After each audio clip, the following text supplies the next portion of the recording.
Assalamualaikum warahmatullahi wabarakatuh. Bismillahirrahmanirrahim. Alhamdulillahi rabbil alamin.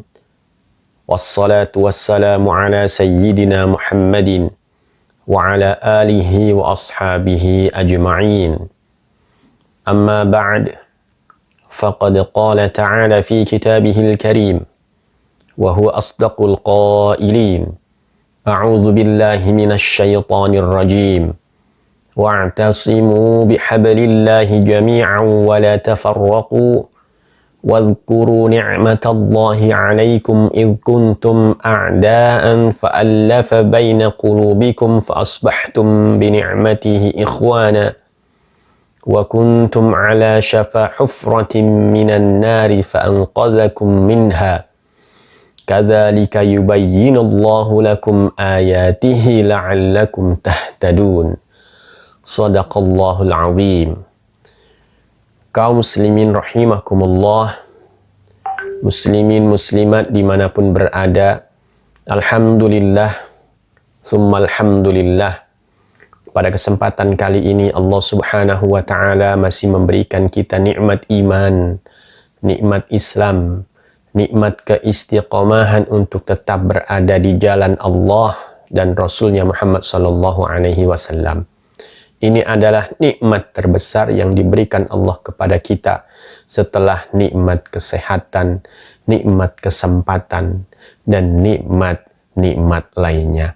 Kaum muslimin rahimakumullah, pada kesempatan kali ini kita akan lanjutkan kajian kita tentang firq atau tentang firqah-firqah yang sering menjadi perdebatan di antara kita. Sebelumnya kita sudah membahas firqah Babiyah. Insya Allah saat ini kita akan membahas tentang firqah Bahaiyah. Kaum muslimin rahimakumullah, berbicara tentang firqah, maka sebaiknya kita lihat kembali salah satu sabda Rasulullah sallallahu alaihi wasallam tentang firqah ini. Disebutkan dalam sebuah hadis, Rasulullah sallallahu alaihi wasallam pernah bersabda, Ala inna Rasulullah sallallahu alaihi wasallam qama fina. Bahwa ketahuilah sesungguhnya Rasulullah sallallahu alaihi wasallam pernah berdiri di hadapan kami. Faqala, kemudian beliau bersabda, Ala inna man qablakum min ahlil kitabi iftaraku ala thintaini wa sab'ina millah. Ketahuilah, sesungguhnya orang-orang sebelum kamu, yakni para ahli kitab ini adalah orang-orang Yahudi dan Nasrani, mereka terpecah menjadi 72 golongan. Wa inna hadhil millata sataftariqu ala thalathin wasaba'ina, dan sesungguhnya agama ini, yakni agama Islam, akan terpecah menjadi 73 golongan. Thintani wasaba'una finnar, 72 dari 73 itu akan berada di dalam neraka atau masuk neraka. Wa wahidatun fil jannah, dan hanya ada satu golongan yang masuk surga. Wahia al-jama'atu, mereka adalah al-jama'ah, maksudnya adalah ahlu sunnah wal jama'ah.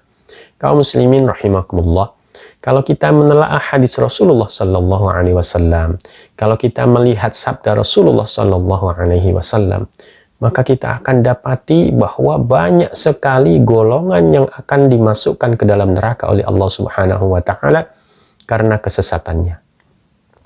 Hanya ada satu golongan yang akan masuk surga, yakni golongan al-jamaah atau ahlu sunnah wal jamaah. Nah, kaum muslimin rahimakumullah, pada kesempatan kali ini insya Allah kita akan membahas agama atau firqah Bahaiyah. Bila kita membahas firqah atau agama Bahaiyah, maka akan baik kalau kita menengok ke belakang. Saya sarankan Anda untuk melihat kembali kajian tentang Babiyah di channel yang sama, yakni di channel Kata Berkah. Nah, kaum muslimin rahimakumullah, agama atau firqah Bahaiyah ini didirikan oleh Mirza Hussein Ali atau nama lengkapnya adalah Mirza Muhammad Hussein Ali Al-Mazandarani An-Nuri. Siapakah dia? Pada kajian sebelumnya sudah saya sampaikan bahwa dia adalah murid dari Ali Muhammad Ash-Shirazi Al-Bab. Ali Muhammad Ash-Shirazi adalah pendiri agama Babiyah. Hussein Ali Al-Mazandarani ini adalah murid dari Ali Muhammad Ash-Shirazi. Nah, Mirza Muhammad Hussein Al-Mazandarani adalah seorang laki-laki yang berasal dari wilayah An-Nur atau Nuri, distrik atau salah satu bagian dari wilayah Al-Mazandarani. Dia adalah anak seorang staf pegawai di Kementerian Keuangan. Ada yang mengatakan bahwa dia adalah seorang anak dari seorang laki-laki, maksudnya laki-laki yang sama, ya, yang bekerja menjadi sekretaris di Baitul Mal. Siapakah bapaknya? Ya. Bapaknya adalah Mirza Abbad Bazrak Al-Mazandarani. Jadi kalau kita baca namanya itu kemudian cukup panjang ya. Jadi nama pendiri Bahaiyah ini adalah Mirza Muhammad Ali bin Mirza Abbad Bazrak Al-Mazandarani An-Nuri. Mirza Muhammad Hussein Ali ya, bin Mirza Abbad Bazrak Al-Mazandarani An-Nuri. Nah, pendiri agama Bahaiyah ini dilahirkan pada tahun 1233 Hijriah ya, bertepatan dengan 1817 Masehi, dan meninggal pada 1309 Hijriah dan bertepatan dengan 1892 Masehi. Nah, kaum muslimin rahimakumullah, ayahnya memiliki 7 orang anak laki-laki. Ada beberapa keterangan yang menyebutkan dia juga memiliki anak perempuan. Namun di sini saya akan sebutkan 7 anak laki-lakinya saja. Yang pertama adalah Mirza Muhammad Hasan. Ini adalah anak pertama, ya, sekaligus kakak daripada Mirza Muhammad Hussein Ali Al-Mazandarani. Kemudian yang kedua adalah Mirza Muhammad Hussein Ali Al-Mazandarani, ya, yang merupakan pendiri agama Al-Bahaiyah yang akan kita bahas saat ini. Kemudian yang ketiga adalah Mirza Musa, yang dijuluki oleh para pengikut Bahaiyah sebagai Al-Kalim. Kemudian yang keempat adalah Mirza Taqi Barishan. Yang kelima adalah Mirza Ridha. Yang keenam adalah Mirza Yahya, yang kemudian dikenal dengan Subhu Azal. Yang ketujuh adalah Mirza Muhammad Quli. Kaum muslimin rahimakumullah. Pembahasan tentang masa kecil dari Mirza Muhammad Hussein Ali Al-Mazandarani ini sebenarnya tidak begitu lengkap. Namun ada beberapa riwayat yang membahas singkat tentang masa kecilnya. Diketahui bahwa Mirza Muhammad Hussein Ali Al-Mazandarani sejak kecil memang rajin mempelajari ilmu-ilmu kebatinan. Ia tergila-gila dengan pemikiran anti-mainstream. Dia suka membaca buku-buku yang berkaitan dengan filsafat dan pemikiran yang menyimpang. Nah, hal ini juga terjadi pada adiknya yang bernama Mirza Yahya, yang pada zaman atau pada masa depan akan bergelar sebagai Subhu Azal. Selisih antara Mirza Muhammad Hussein Ali Al-Mazandarani dengan Mirza Yahya yang bergelar Subhu Azal kira-kira 7 tahun. Ya. Nah, kedua orang ini, kakak beradik ini, nanti ya, ketika sudah dewasa, mereka akan berbaiat kepada Ali Muhammad Ash-Shirazi Al-Bab, pendiri agama Babiyah. Kira-kira saat itu usia Subhu Azal adalah 19 tahun, kemudian usia Mirza Muhammad Hussein Ali Al-Mazandarani 26 atau 27 tahun. Mereka berdua berangkat pergi ke salah satu benteng di mana Ali Muhammad Ash-Shirazi berada di sana. Saat itu Ali Muhammad Ash-Shirazi terkurung di sana. Dan kemudian mereka berdua datang bertemu ya dengan Ali Muhammad Ash-Shirazi dan akhirnya berbaiat setia.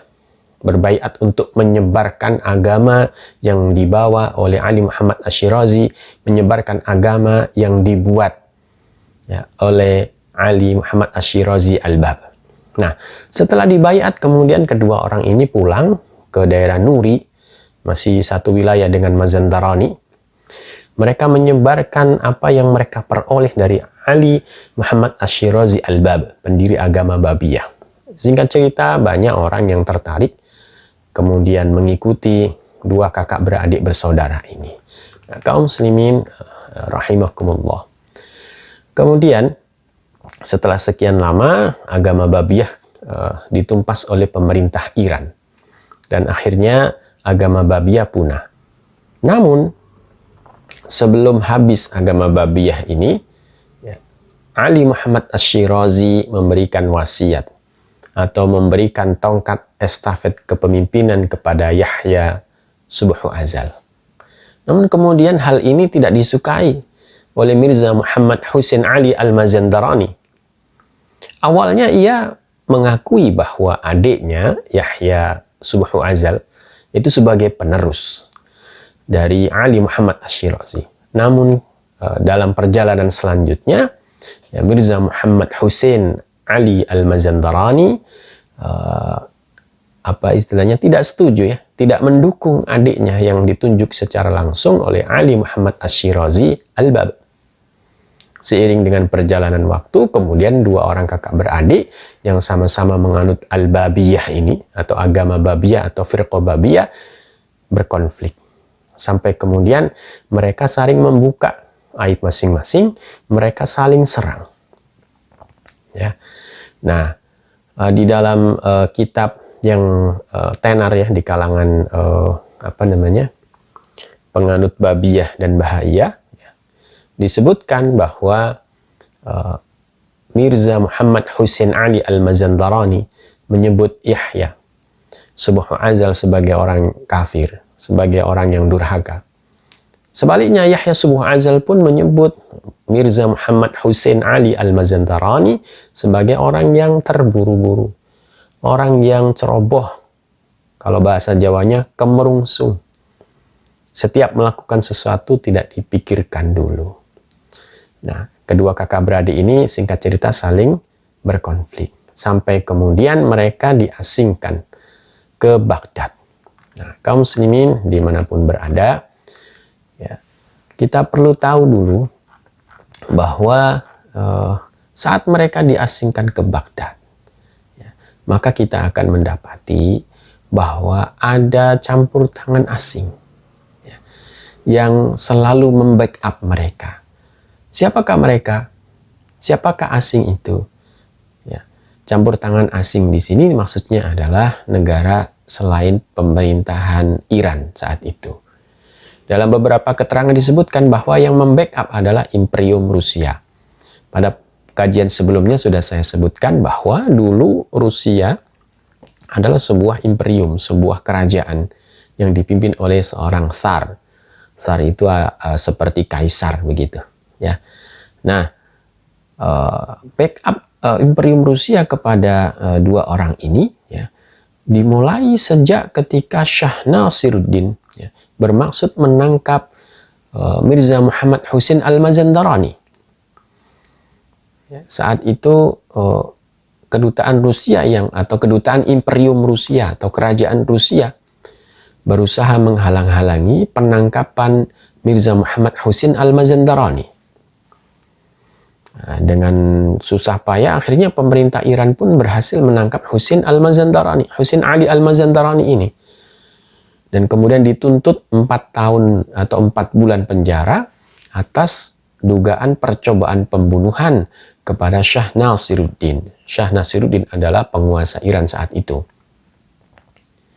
Akhirnya dengan keahliannya, dengan lobby-lobbynya, kedutaan Rusia berhasil menggagalkan hukuman kepada Mirza Husain Ali Al-Mazandarani ini.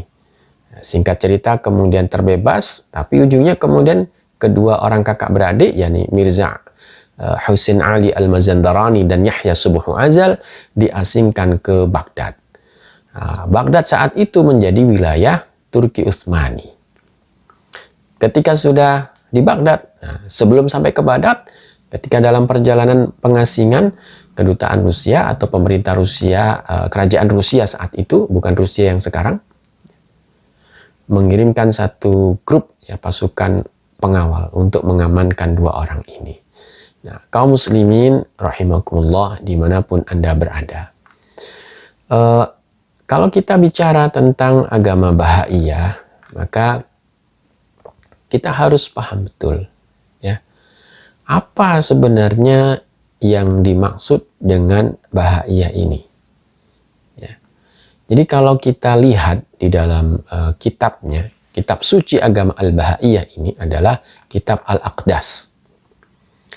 Ya. Di dalam kitab Al-Aqdas disebutkan ya, bahwa Al-Baha ini mengkultuskan dirinya sebagai Az-Zikr.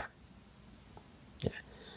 Kan di dalam Al-Quran itu ada satu ayat yang berbunyi, A'udzubillahi minasyaitonirrajim, Inna nahnu nazzalna dzikra wa inna lahu lahafizun. Nah, az-zikra yang seharusnya maknanya adalah Al-Quran oleh Husain Ali Al-Mazandarani ditakwilkan, diterjemahkan sebagai dirinya. Ini salah satu hal yang kemudian menunjukkan bahwa dia menyimpang dari penjelasan ulama pada umumnya. Nah, kemudian dia juga menyebut dirinya sebagai Jamalul Qidam. Dia juga menyebut dirinya sebagai Al-Haq. Ya. Al-Baha meyakini dirinya adalah yang dimaksudkan dalam kitab Al-Wah milik Babiyah. Jadi agama Babiyah itu di samping memiliki kitab suci bernama Al-Bayan, dia juga memiliki buku pedoman lain yang berjudul Al-Wah atau Al-Alwah begitu. Lalu pada tahapan berikutnya, ya, Husain Ali Al-Mazandarani ini menyebut dirinya sebagai orang yang mengutus Bab. Jadi kalau kita lihat awalnya dia adalah murid dari Al-Bab, yakni Ali Muhammad Asy-Syirazi. Tapi pada perkembangan berikutnya, Mirza Muhammad Husain Ali Al-Mazandarani ini mengklaim dirinya yang mengutus Al-Bab itu. Nah, nanti pada perkembangan berikutnya semakin nyata dia mengklaim dirinya sebagai Tuhan. Begitu. Jadi nanti akan banyak ya perpindahan-perpindahan klaim ya. Artinya tidak tetap apa yang diklaim oleh Husain Ali Al-Mazandarani ini. Kadang mengaku sebagai murid, kadang mengaku sebagai nabi, kadang sebagai Imam Mahdi, dan akhirnya mengaku sebagai Tuhan. Banyak hal-hal yang sifatnya paradoks di dalam klaim yang dia buat. Kemudian dia juga mengklaim bahwa dirinya di samping mengutus Al-Bab, dirinya pula yang mengutus dirinya sendiri. Artinya dia mengutus dirinya sendiri ya, dalam diri Zoroaster, dalam diri Ibrahim, dalam diri Musa, ya, dalam diri Isa, dan dalam diri Muhammad. Ya. Jadi seakan-akan dia itu ada dua kepribadian dalam dirinya. Ya. Tuhan dan utusan. Satu sisi dia Tuhan, ya, dia mengaku sebagai Tuhan. Satu sisi dia mengaku sebagai utusan. Saat dia mengaku sebagai utusan, maka dia menyampaikan wahyu. Wahyu dari mana? Dari Tuhan yang merupakan dirinya sendiri. Ini contoh paradoks-paradoks yang ada di dalam agama Al-Bahaiyah. Ini hanya pembuka saja. Nah, di samping kitab suci Al-Aqdas, ya, kita harus paham betul bahwa kitab suci agama Bahaiyah adalah Al-Aqdas. Ya. Selain Al-Aqdas, ada kitab lain, namanya Lauh Ahmad. Ada lagi kitab lain, yakni Lauh Ali. Ya. Ada lagi kitab Lauh Tirazat. Ya. Ini adalah kitab-kitab yang menjadi pedoman agama Bahaiyah. Nah, kemudian Al-Baha ini menganggap bahwa Al-Aqdas adalah kitab yang terbaik, yang mengalahkan semua kitab agama Samawi. Ya. Dan kitab Al-Aqdas ini juga berisi tentang kisah-kisah ya, yang dikarang sendiri oleh Al-Baha, yang dikarang sendiri oleh Mirza Muhammad Husain Ali Al-Mazandarani, pendiri agama Bahaiyah ini. Nah, dalam kajian sebelumnya saya sebutkan bahwa Kadzim Ar-Rusdi atau Kazim Ar-Rishdi adalah murid Syekh Ahmad Zainuddin Al-Ihsa'i. Dua-duanya ini sering membuat cerita-cerita khurafat, cerita-cerita karangan untuk melegitimasi doktrin ajaran yang mereka bawa. Kemudian Ali Muhammad Ash-Shirazi adalah murid dari Kazim Ar-Rishdi. Sama, ya, like teacher, like student. Kalau dalam bahasa yang sering atau yang populer di antara kita kan like father, like son. Ini mah like teacher, like student. Gurunya sering ngarang sesuatu yang khurafat dan tidak masuk akal. Muridnya pun sama, cucu muridnya pun sama, cici muridnya pun sama. Nah, jadi Al-Baha ini, Al-Baha adalah cicitnya Kazim, cicit murid Kazim Ar-Rishdi. Ya. Cucunya, mohon maaf ya. Nah, di dalam kitab-kitab yang dia tulis, ya, terutama di dalam kitab Al-Aqdas, banyak di sana kisah-kisah tentang hal-hal yang tidak masuk akal. Nah, kaum muslimin dimanapun Anda berada, bagaimana sebenarnya agama Bahaiyah ini dalam menjalankan dakwahnya? Bagaimana strategi dakwahnya? Nah, kita perlu paham ya, bahwa agama Bahaiyah ini adalah agama yang menganut konsep sinkretisme, menganut konsep penggabungan berbagai madhab, berbagai agama ya, yang ada di tengah masyarakat saat ini dicampur baur jadiin satu. Kemudian disebut sebagai Bahaiyah gitu. Ya. Namun sejatinya yang mereka lakukan adalah menyebarkan akidahnya sendiri. Akidahnya yang seperti apa? Yang tadi yang disebutkan di atas. Ya, menyebutkan bahwa Al-Baha itu adalah Tuhan. Ya. Nah, itu sejatinya. Saat mereka berada di tengah masyarakat muslim, ya, mereka akan mengatakan dia muslim. Dia akan melakukan perilaku seperti halnya seorang muslim, ya sholat Jum'ah dan seterusnya. Untuk apa? Untuk menutupi hakikat atau jati diri sejati mereka. Syekh Muhammad Abduh, salah satu ulama dari Mesir, ulama Al-Azhar, pernah tertipu dengan Al-Bahaiyah ini. Jadi satu ketika ya, Syekh Muhammad Abduh ini berkunjung ke Beirut.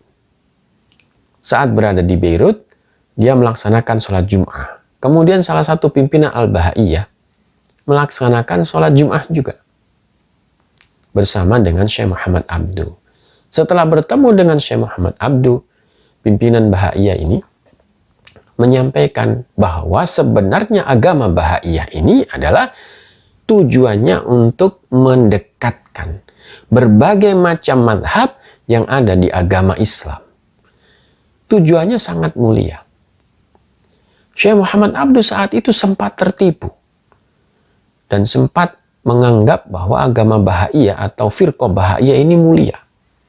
Tapi kemudian Syekh Muhammad Abduh ini diselamatkan oleh Syekh Muhammad Rashid Ridha.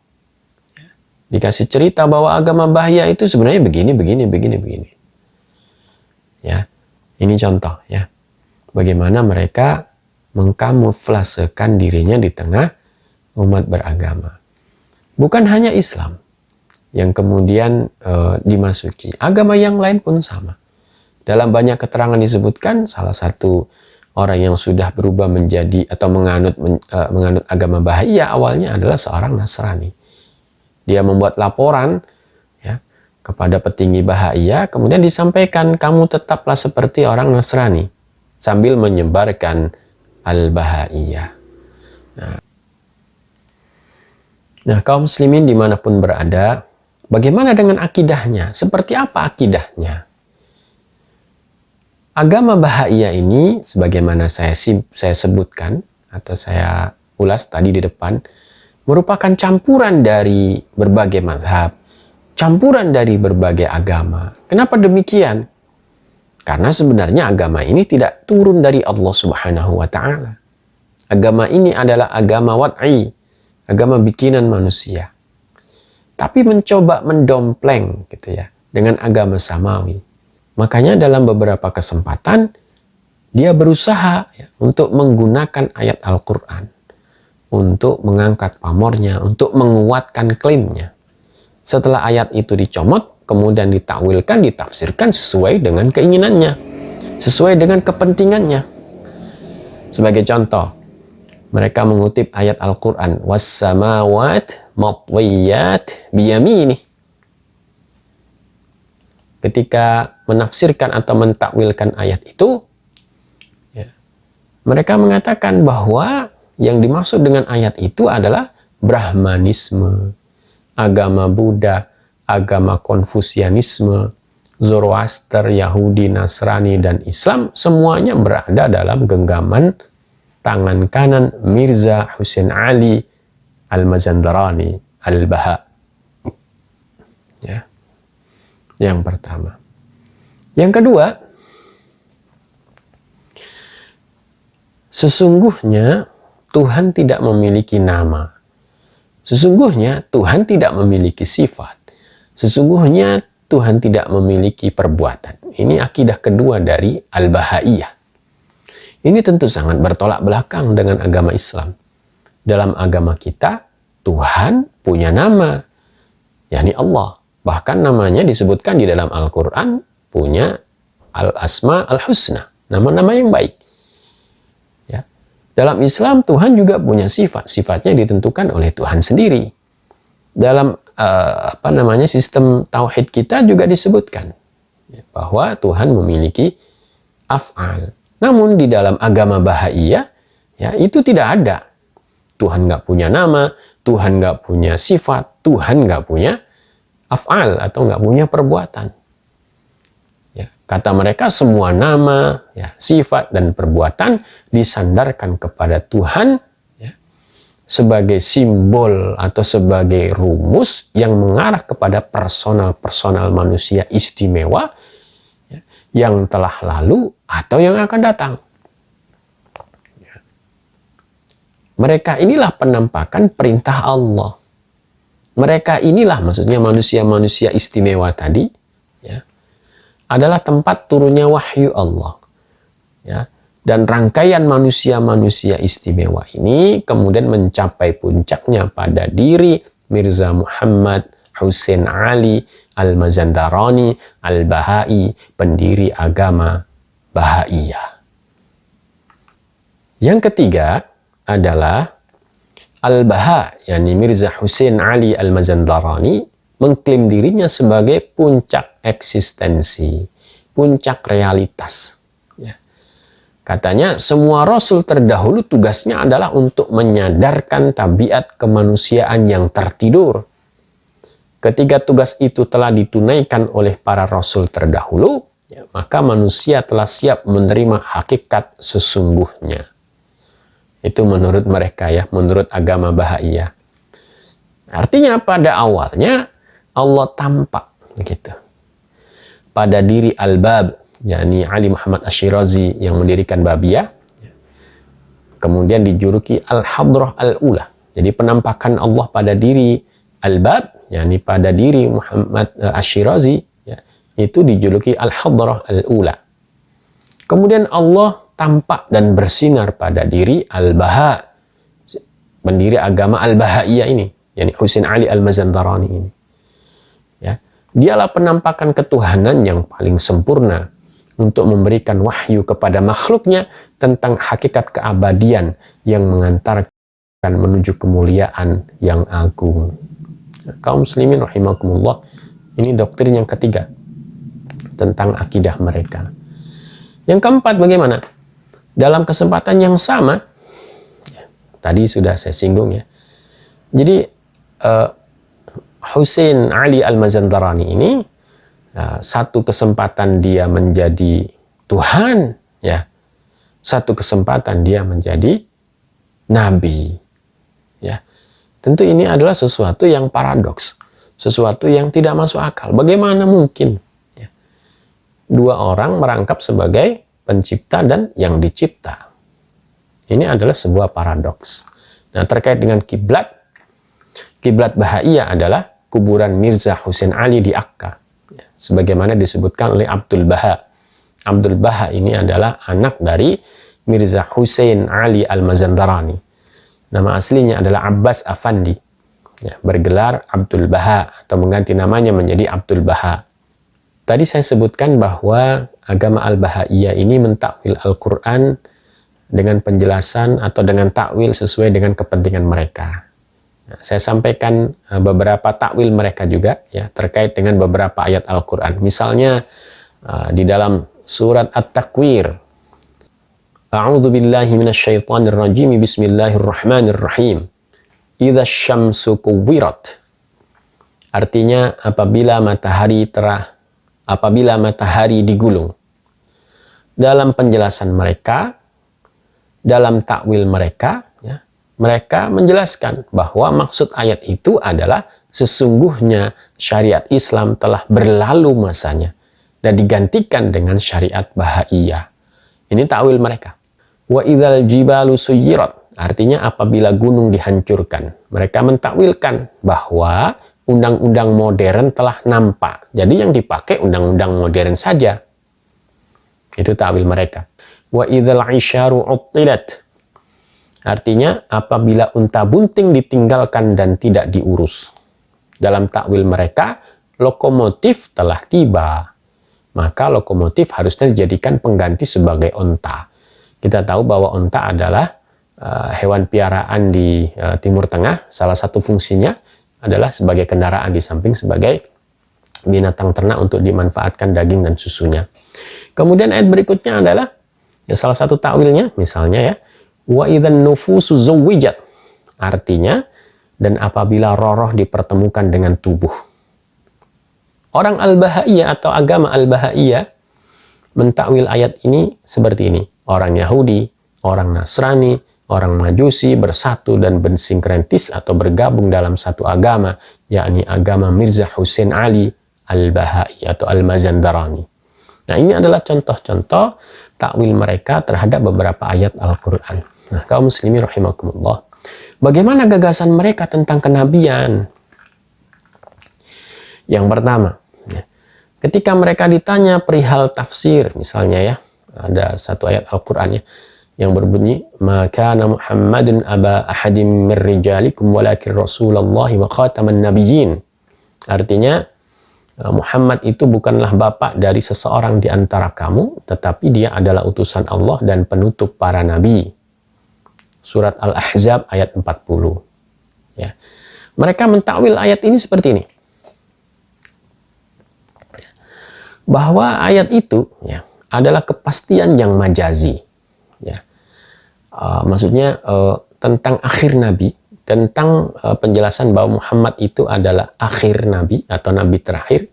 Nah, ayat itu hanya menjelaskan tentang akhir yang majazi saja. Artinya Muhammad Shallallahu Alaihi Wasallam itu menurut Al-Bahaiyah bukan nabi terakhir. Ya. Kenapa? Karena kenabian itu adalah bentuk welas asih Allah kepada hambanya. Mana mungkin welas asih Allah itu kemudian berhenti begitu menurut pandangan Al-Bahaiyah. Artinya kenabian itu tetap masih berlangsung. Siapa nabi berikutnya? Ya dirinya. Siapa itu? Hussein Ali Al-Mazandarani. Nah, ini adalah takwil yang sesat ya. Kemudian berikutnya, agama Al-Bahaiyah menyamakan keyakinan kaum muslimin terhadap Nabi Muhammad seperti halnya keyakinan orang-orang Yahudi kepada Nabi Isa. Orang Yahudi meyakini Nabi Isa itu Rasul terakhir. Meskipun di dalam kitab Injil disebutkan nanti akan ada Nabi. Terlepas dari itu, ya, ada orang-orang Yahudi yang meyakini Nabi Isa itu sebagai Rasul terakhir. Ya. Nah, keyakinan umat Islam kepada Nabi Muhammad itu menurut Al-Bahai atau menurut agama Bahaiyah sama kok seperti keyakinan orang Yahudi kepada Nabi Isa. Ya. Kenapa mereka mengatakan begitu? Karena ingin menegaskan bahwa setelah Nabi Muhammad Sallallahu Alaihi Wasallam ada Nabi lain. Siapa itu? Mirza Muhammad Hussein Ali Al-Mazandarani Al-Bahai, pendiri agama Bahaiyah. Tujuannya itu saja. Ya. Nah, kemudian yang berikutnya, Hussein Ali Al-Mazandarani Al-Baha, ya, melihat bahwa seluruh nabi terdahulu terkumpul di dalam dirinya. Jadi nabi yang pertama sejatinya adalah nabi yang terakhir. Siapa? Dirinya.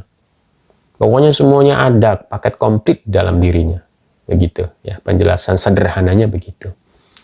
Nah, sebagaimana kita ketahui bahwa Allah Subhanahu wa Ta'ala selalu memberikan mukjizat kepada para rasulnya, kepada para nabinya. Lalu bagaimana dengan Al-Bahai?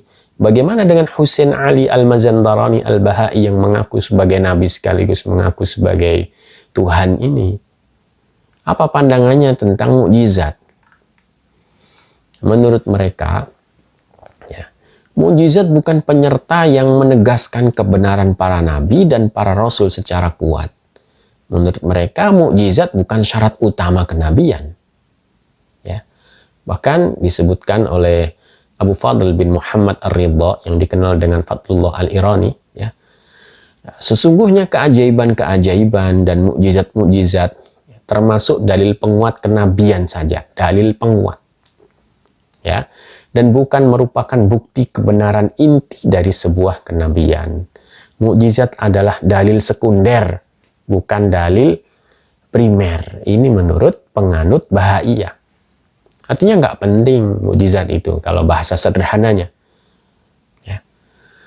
Nah, kaum muslimin dimanapun berada, coba kita tengok definisi mukjizat. Ya. Disebutkan bahwa menurut para ulama agama Islam, mukjizat itu adalah amrun khariqun lil adah, perkara yang tidak mengikuti adat, di luar nalar, di luar adat, ya. Da'iyatun ilal khairi was sa'adah, yang menyeru kepada kebaikan dan kebahagiaan. Maqarunatan bid'awan nubuwah, biasanya dibaringi dengan siar, begitu ya, dengan klaim kenabian. Qusida bi ilhari sidqi man idda'a annahu rasulun minallah. Ya. Dimaksudkan untuk apa? Untuk menunjukkan, untuk menegaskan bahwa orang yang mengklaim itu adalah nabi Allah atau utusan Allah Subhanahu wa Ta'ala. Artinya mukjizat itu bukti otentik, bukti primer bahwa seseorang itu disebut nabi atau disebut sebagai rasul. Kalau nggak punya mukjizat, berarti dia ngaku-ngaku saja menjadi nabi. Bagaimana dengan syariatnya? Karena dia mengaku sebagai agama, begitu. Bahaiyah ini mengaku sebagai agama, maka harus punya syariat, begitu. Dan mereka juga membuat syariat. Bagaimana? Yang pertama, tentang wudunya. Di dalam agama Bahaiyah, wudu itu hanya sekali dalam sehari. Caranya bagaimana? Cukup membasuh wajah dan tangan, ya. Lalu dia menghadap, ya, kepada Allah dan menyebutkan Allahu Abaha, Allahu Abaha, Allahu Abaha sebanyak 75 kali. Ya. Kemudian yang kedua, bila seseorang tidak mempunyai air wudhu atau nggak dapat gitu ya, misalnya udah cari susah nggak ada air, ya, maka dia cukup mengucapkan Bismillahirrahmanirrahim. Ya. Kemudian dia langsung bisa melaksanakan ibadah. Kalau di agama kita, ya, di Islam, kalau nggak ada air, nggak bisa wudhu pakai air, maka kita menggunakan debu untuk bersuci. Kalau di agama Al-Bahaiyah, tidak pakai debu, ya. Kemudian yang ketiga, wudhu tidak batal karena hadas kecil atau hadas besar. Jadi kalau kita setelah wudhu kemudian kentut, maka wudhu nggak batal, gitu ya. Bukan kita, maksud saya orang Bahaiyah itu kalau wudhu atau kentut misalnya setelahnya atau pipis setelah wudhu, maka wudhu orang Bahaiyah itu tidak batal. Ini tentu sangat jauh dengan agama kita, agama Islam. Nah, apakah mereka juga sholat atau beribadah? Iya, mereka punya syariat, ya, ibadah atau sholat. Syariatnya berbeda dengan kita. Yang pertama, ya, sholat hanya dilakukan 3 kali dalam sehari, yakni saat zawal, kemudian saat pagi, dan saat sore hari. Sholatnya hanya 3 kali. Kemudian, ya, saat sholat atau setiap sholat itu hanya 3 3 rakaat. Meskipun menetapkan 3 kali sholat dalam sehari, tapi ya, mereka juga memberikan kelonggaran ya, untuk pelaksanaan ibadah sholat ini. Ya, lagi males nih, ya, sholatnya 1 aja nggak apa-apa, begitulah kalau bahasa kita. Ya. Kemudian yang kedua, demi menambah jumlah pengikutnya, ya, Al-Baha menjadikan sholat sebagai ibadah yang bisa ditinggalkan ya, oleh orang-orang yang tidak mau sholat, atau orang yang sakit, atau musafir, ya, atau orang yang sudah tua. Gak perlu sholat, cukup diganti dengan sujud sekali. Ngadep kemana? Ngadep ke kuburan Husain Ali Al-Mazandarani yang ada di Akka. Kemudian, kaum muslimin rahimakumullah, yang ketiga, dalam buku pegangan Baha, Al-Baha, ya, di sana disebutkan, ya, buku judulnya Ada'iyatu Mahbub, ada disebutkan tata cara sholat di sana. Ya. Misal, ya, ini saya bacakan beberapa. Saat mereka melaksanakan sholat, mereka menghadap Akka. Setelah menengok ke kanan dan ke kiri. Ya, jadi tengok kanan, tengok kiri, terus ngadep ke Akka. Kemudian mereka membaca beberapa kalimat yang dikarang oleh pendirinya. Kemudian mereka berdoa seraya mengangkat tangan. Lalu mereka sujud. Kemudian selesailah rakaat pertama. Itu rakaat pertama. Ya. Kemudian mereka berdiri kembali. Ya. Dimulai dengan membaca beberapa kalimat atau kata, lalu angkat tangan. Kemudian membaca beberapa kata, lalu mengucapkan Allahu Abha sebanyak 3 kali sebagai ganti dari Allahu Akbar. Lalu disusul ruku. Kemudian berdiri seraya berdoa dengan mengangkat tangan. Ya. Ya. Jadi setelah ruku berdiri mengangkat tangan seperti orang baca kunut begitu ya. Lalu sujud. Setelah itu duduk membaca beberapa kata. Nah, tidak dijelaskan sujudnya berapa kali di rakaat kedua. Ya. Nah, setelah membaca beberapa kata ya, kemudian selesailah rakaat kedua. Kemudian mereka berdiri kembali untuk rakaat yang ketiga, yang merupakan rakaat terakhir. Mereka melakukan apa yang mereka lakukan pada rakaat kedua. Bedanya, pada rakaat ketiga mereka membaca Allahu Abha sebelum sujud sebanyak 3 kali. Kemudian duduk dan membaca beberapa kata, lalu selesailah sholat mereka. Nah, ini adalah sholat yang besar atau sholat kabirah. Untuk sholat-sholat yang kecil bagaimana? Gitu ya. Sholat kecil, ya tidak seperti itu. Ya. Untuk sholat kecil mereka hanya berdiri ya menghadap kiblat mereka yakni Akka. Ya. Kemudian mereka ruku ya, lalu duduk ya. Setelah itu membaca beberapa kalimat yang diperintahkan untuk dibaca ya saat sholat surah. Ya. Kemudian selesailah sholat surah mereka. Ya. Jadi 3 sholat itu, 1 sholat surah, ya, 1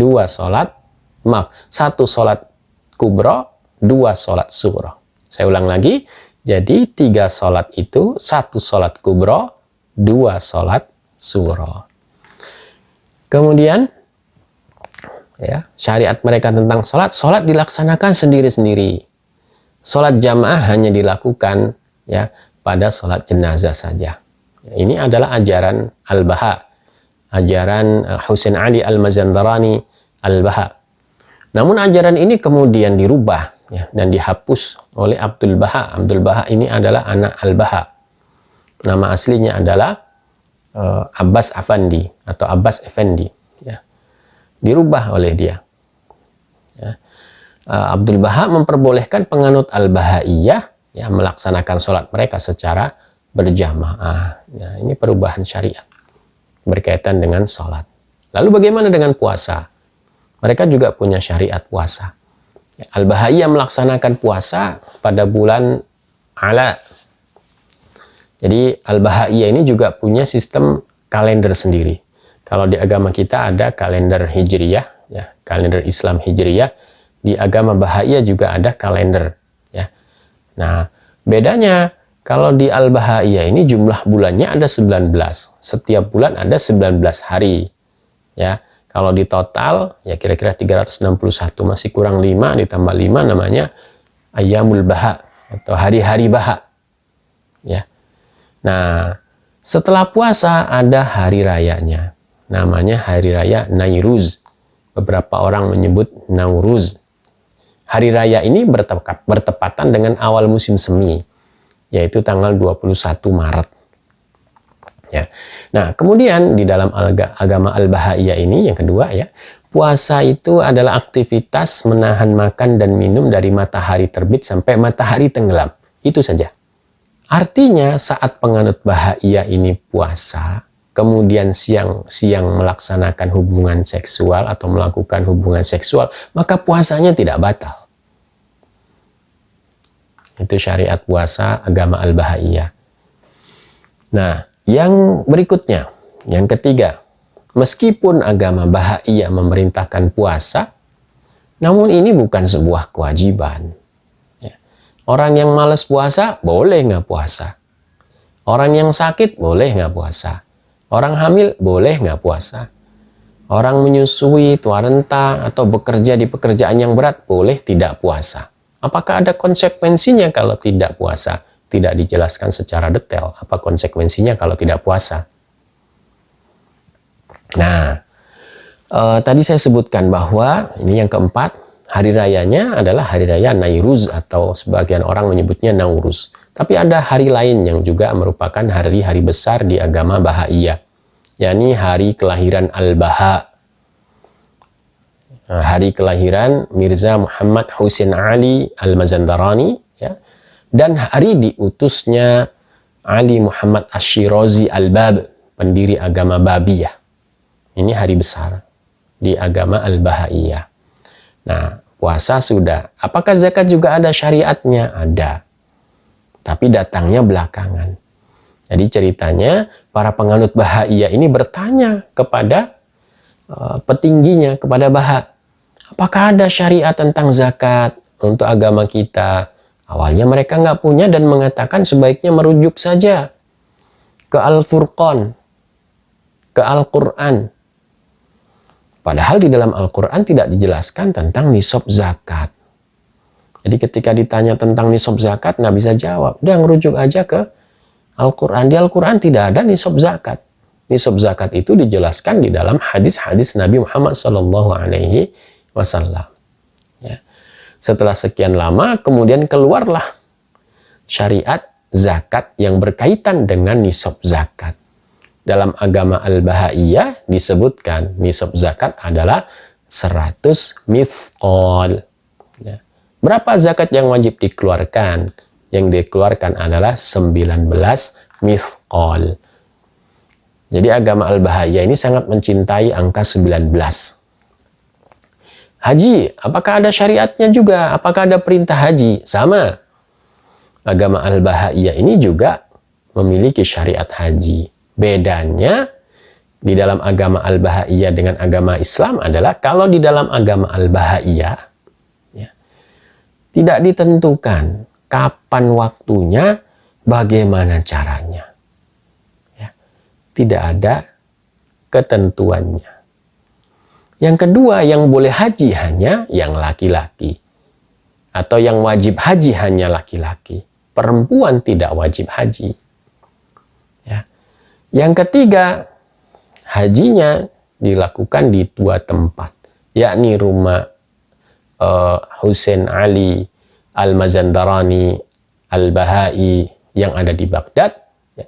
Dan rumah Mirza Ali Muhammad Ash-Shirazi Al-Bab yang ada di Shiraz. Itu adalah syariat hajinya. Ya.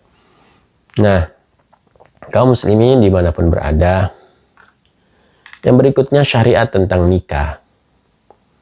Di dalam agama Al-Bahaiyah, penganut Bahaiyah mengharamkan nikah lebih dari 2 orang. Maksudnya poligami itu boleh, tapi batas maksimalnya adalah 2 orang.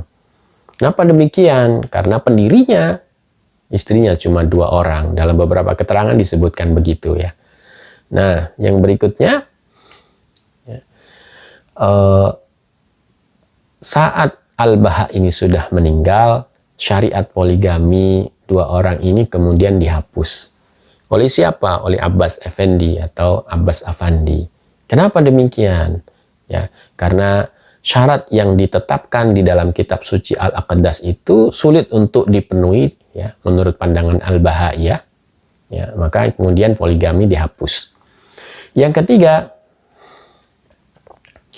saat dia mengharamkan poligami, ya, di saat yang bersamaan agama Bahaiyah ini mengizinkan seseorang ambil perempuan untuk dijadikan ya gundik begitu ya. Dijadikan budak begitu ya. Padahal sistem perbudakan udah dihapus oleh agama kita, berusaha keras untuk dihapus. Ini malah diadakan kembali ya. Kemudian mas kawin gimana? Mas kawin ditetapkan ya. Berapa mas kawin saat pernikahan? Ditetapkan 19 mithqol ya. Sampai 95 mithqol batas maksimalnya. Lebih dari itu, misal ngasih 96 mithqol, hukumnya haram. Nah, yang berikutnya, suami pertama boleh menikahi kembali istrinya berkali-kali ya, selama belum menikah dengan orang lain setiap akhir bulan. Ya. Bila sudah menikah, maka nggak boleh rujuk selamanya. Gitu. Yang terakhir, syariat nikahnya adalah bila seseorang berpisah setahun penuh, maka otomatis ya pasangan suami istri itu, saya ulang lagi, bila pasangan suami istri itu berpisah selama 1 tahun, otomatis pernikahannya itu cerai atau terjadi perceraian di antara pasangan atau di antara suami dan istri. Nah, kaum muslimin dimanapun berada, lalu bagaimana sikap kita terhadap agama Al-Bahaiyah? Yang harus kita lakukan adalah satu, kita meyakini agama kita, agama Islam sebagai agama yang paling benar. Yang kedua, salah satu yang diajarkan oleh agama kita adalah lakum dinukum waliyadin.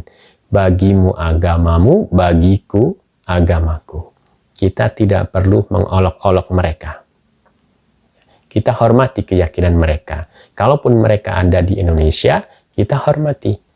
Karena negara kita bukan negara Islam. Maka kita hormati, silahkan kalau kamu ingin melaksanakan ibadahmu. Tapi kami sebagai orang Islam juga akan melaksanakan ibadah kami. Nah, kaum muslimin rahimakumullah dimanapun berada, semoga Allah Subhanahu wa ta'ala memberikan kekuatan kepada kita untuk selalu istiqomah di jalannya. Semoga Allah Subhanahu wa ta'ala memberikan kekuatan kepada anak-anak kita untuk selalu istiqomah di jalan agamanya. Kaum muslimin dimanapun berada, itu yang bisa saya sampaikan. Semoga bermanfaat bagi kita semua. Mohon maaf apabila ada kekurangan. Wallahul muwaffiq ila aqwamit thariq. Wassalamualaikum warahmatullahi wabarakatuh.